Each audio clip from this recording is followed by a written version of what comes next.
Hey, and welcome to Northern Chris. It's about 30 degrees here. Just stopped raining. Bugs are coming out. The plan here now, this garage pad. I'm just gonna take the backhoe. I got it running finally.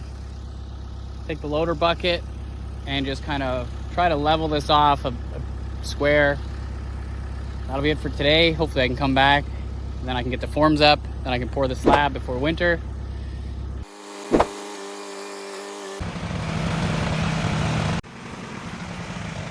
This back corner is 1.5 feet too high, so we have to dig this down.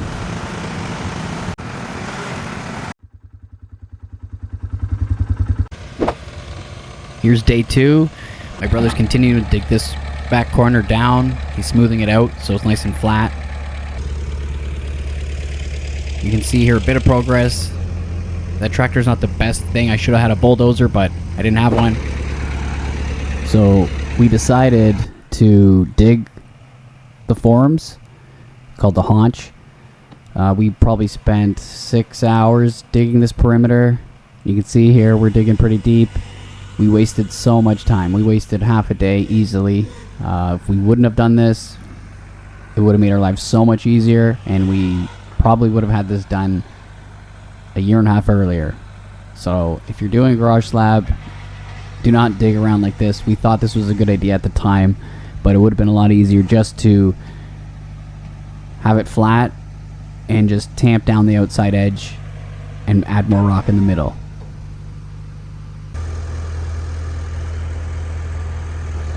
Now that the haunch is done, this is a 24 by 24 slab. The drawings request 24.5 by 24.5. So that's what we have here. Again, this is not what you want to do. We wasted so much time doing it this way.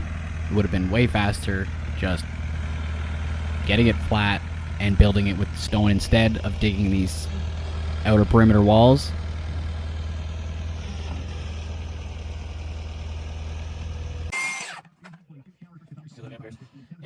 Now we are getting the forms ready. So we hit these 24-inch spikes into the ground. We made out of 2x4s. This 2x6 here is level. There's a string line. So you can see the start of the forms.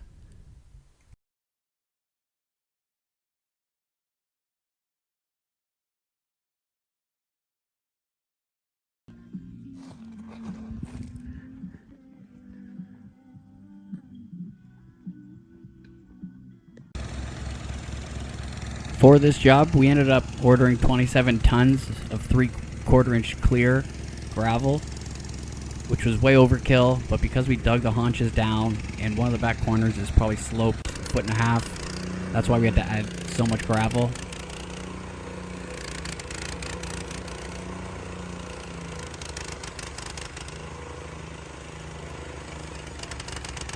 One of us would run the tractor dumping rock, the other one would rake and tamp as we went along to make sure this is very flat and very strong.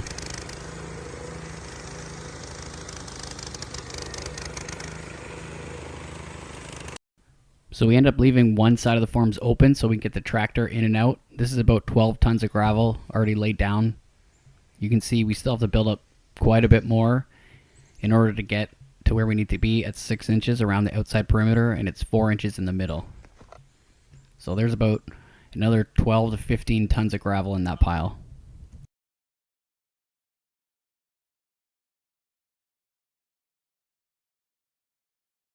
This is the following year. This is September of 2023. It has settled. There's our helper. We got the second run of 2x6 along the outside forms. We have some support brackets, but this corner here is very low. That's why water's pooling. So we do have to address that.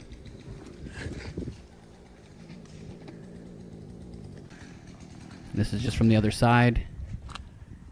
So again, we have 2 rows of 2x6 to make these forms. It looks bowed, but it's actually just the camera. It's not bowed at all. I ended up recruiting a couple friends to help.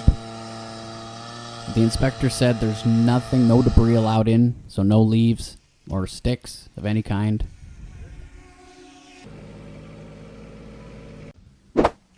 So on day 5, we're actually checking to make sure it's still square and hasn't shifted. Yeah, I think if A few precise adjustments here. The back end of an axe. this whole thing.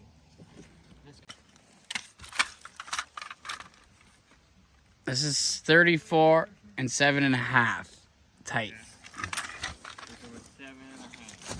Pull her out. 7.5, let's see.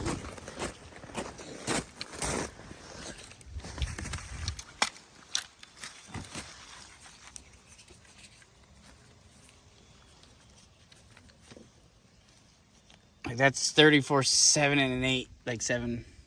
Sorry, 34. You have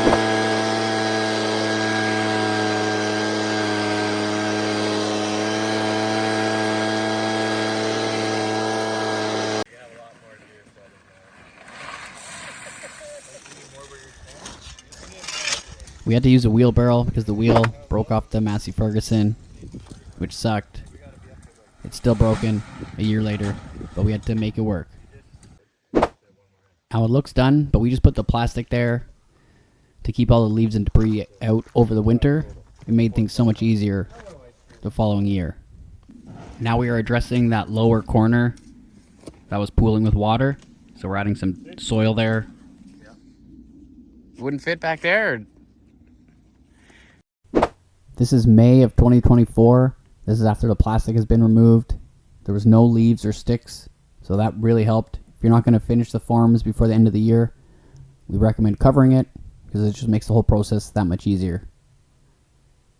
So what my brother is doing here, he has a 18-inch wide 2x4, and he's just going around the perimeter because that's how wide the forms have to be as per the drawings. So we just want to ensure that we are meeting the specs. And now that it's 18 inches wide, we are taking the tamper and tamping this down. So this has settled over 2 winters, so it's very compact.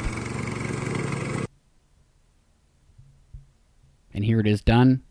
So it's 6 inches thick around the perimeter and 4 inches thick of concrete in the middle. So it's really starting to take shape at this point. We're getting close to the end to get it inspected.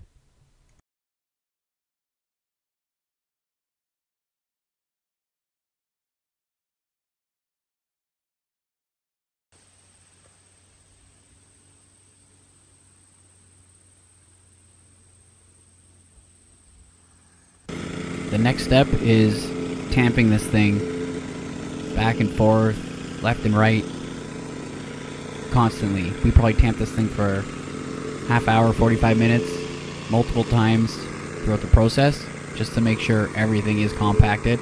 Like I said, this sat over 2 winters, so with the rain and snow that we have here in Canada, it was like concrete. So again, we're going around the outside here. You can see the shape of it. The next step is getting the rebar. So our drawings require 2 runs of 5/8 rebar around the outside perimeter. It has fiber mesh, so we don't need anything in the middle. So we put 6 mil vapor barrier down. So we placed 2 pieces of 18-inch rebar every 4 feet. In every corner we had 4 pieces. So we drew with a Sharpie 6 inches apart, so it's right in the middle of the 18 inches. And we would just take the rebar with a hammer, you can see it here, and hammering that rebar into the stone. Super easy. So that rebar we hammered into the stone will hold the 2 runs of rebar 3 inches off the ground, so it'll give that concrete on the outer perimeter support. You can see here, we just used some rebar wire, tie wire, and just wrapped it around. Doesn't have to be perfect because this will set in concrete. This is the finished product, and yes, it was inspected and it did pass first try. So before the winter of 2024, we are planning on pouring this ourselves, so stay tuned for that video. Thanks so much for watching. Northern Chris.